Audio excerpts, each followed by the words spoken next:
ভৈরবে শারদীয় দুর্গাপূজা উদযাপন উপলক্ষে উপজেলা প্রশাসনের মতবিনিময় সভা।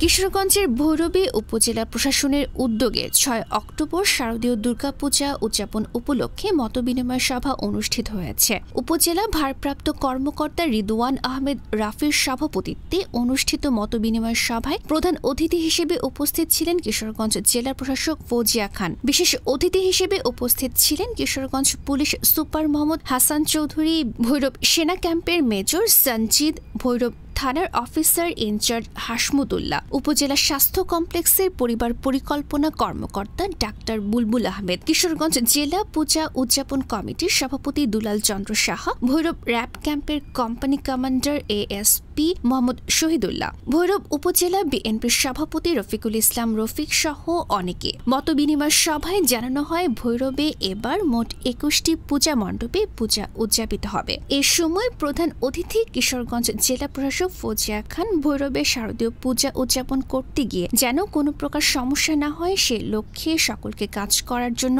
আহ্বান জানান। পূজা মণ্ডপে যাবেন, তাদের জন্য আপনারা সহায়তা নিয়ে যাবেন, এটাই কিন্তু উচিত। এটাই তো ভ্রাতৃত্ববোধ, এটাই তো এদেশের মানুষের সেই যুগ যুগ একসাথে হিন্দু মুসলমান খ্রিস্টান থাকার তো সেই অনুভূতি তো এখানেই।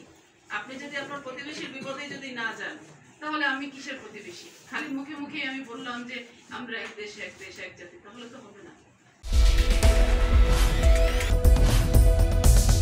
ভৈরব থেকে এম আর ওয়াসিম, গণমানুষের আওয়াজ।